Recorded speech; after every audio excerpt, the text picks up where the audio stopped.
بسم اللہ الرحمن الرحیم۔ شروع کرتا ہوں اللہ کے نام سے جو بڑا مہربان نہایت رحم کرنے والا ہے۔ صدیوں پرانی بات ہے، کسی ملک پر ایک بادشاہ حکومت کرتا تھا۔ ملک میں امن و امان تھا، ہر طرف خوشحالی تھی۔ بادشاہ کے دربار میں وزراء و امراء ایک دوسرے کے خلاف سازشیں کرتے رہتے تھے۔ ان میں سے ایک وزیر پیش تھا، وہ دوسروں کے سامنے شیخی بگاڑتا، ان پر رعب و دبدبہ رکھتا، مگر جب بادشاہ کے سامنے آتا تو بھیگی بلی بن جاتا۔ دوسرے وزراء امراء کی شکایتیں لگاتا، خود کو بڑا نیک پارسا بنا کر پیش کرتا۔ بادشاہ کے دوسرے درباری اس سے بہت نالاں تھے۔ چونکہ بادشاہ کا منظور نظر تھا، اس لیے سبھی خاموش رہتے تھے۔ وزیر اعظم نے 2-4 مرتبہ کہا کہ آپ کا وزیر قابل اعتبار نہیں، آپ کو جھک کر سلام کرتا ہے، ایسے بندے پر اعتبار نہیں کرنا چاہیے۔ اس کے تعلقات آپ کے دشمنوں سے بھی ہیں، آپ اس پر بھروسہ نہ کریں۔ مگر بادشاہ نے سنی انسنی کر دی۔ کچھ عرصہ بعد بادشاہ کے خلاف سازشیں عروج پر تھیں۔ وہ وزیر پس پردہ بادشاہ کے مخالفوں کے ساتھ تھا، مگر جب بادشاہ کے سامنے آتا ان کی برائیاں کرتا۔ بادشاہ کوئی بات کرتا تو فوراً انہیں بتا دیتا۔ آخر کار بادشاہ کا تختہ الٹ گیا، بادشاہ کو قید کر لیا گیا۔ اب وہ وزیر خود بادشاہ بننے کے چکر میں تھا، مگر خوش قسمتی سے بادشاہ کا جانشین ہی تخت نشین ہوا۔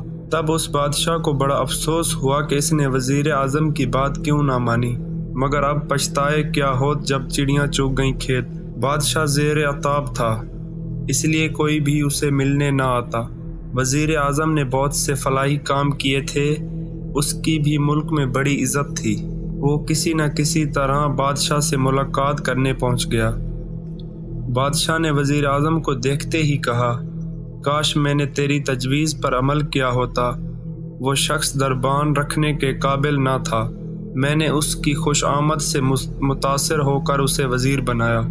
بادشاہ سلامت، آپ نے شیخ سعدی کا یہ شعر ضرور سنا ہوگا، جس کا ترجمہ یوں ہے کہ سعدی شیراز میں رہنے والے بدذات کو سبق نہ دے، اسے کامل نہ بنا، کیونکہ جب وہ کامل ہو جائے گا وہ اپنے استاد کا ہی دشمن بن جائے گا۔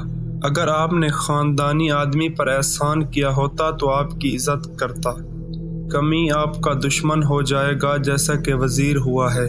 ہاں اے وزیر، میں نے بھی حضرت علی کا قول سنا تھا، جس پر احسان کرو اس کے شر سے بچو۔ اب پتہ چلا کہ حضرت علی نے کتنی سچی بات کہی۔ وزیر اعظم نے کہا، بادشاہ سلامت، حکایتوں کا تعلق حقیقت کے ساتھ ہو نہ ہو، حکمت کے ساتھ ضرور ہوتا ہے۔ ایسی ہی ایک حکایت آپ کے نظر کرتا ہوں۔ کسی جنگل میں شیر اور شیرنی کو شکاریوں نے مار گرایا۔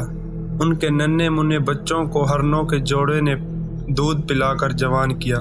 جب وہ بادشاہ بن گئے تو انہوں نے تمام جانوروں کو اکٹھا کیا اور ہرنوں کے جوڑے کو خراج عقیدت پیش کیا۔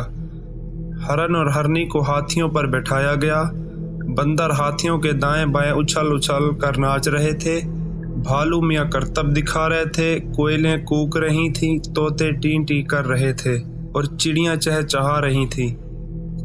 دونوں شیر جلوس کے آگے آگے بھنگڑا ڈال رہے تھے۔ آسمان سے عقاب نے یہ عجیب و غریب منظر دیکھا، پھر غوطہ لگا کر نیچے آیا اور ہرنوں کے جوڑے سے پوچھا، یہ ماجرا کیا ہے؟ شیر تو ہرن کا شکار کرتے ہیں، جبکہ انہوں نے تمہیں دولہا دلہن بنا رکھا ہے۔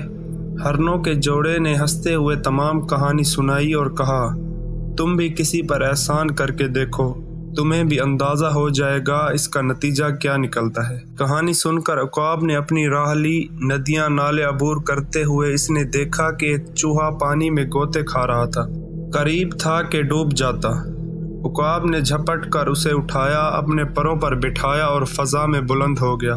تازہ ہوا اور عقاب کے جسم کی حرارت سے چوہے کے حواس بحال ہوئے تو آہستہ آہستہ حسب عادت چوہا عقاب کے پر اترنے لگا۔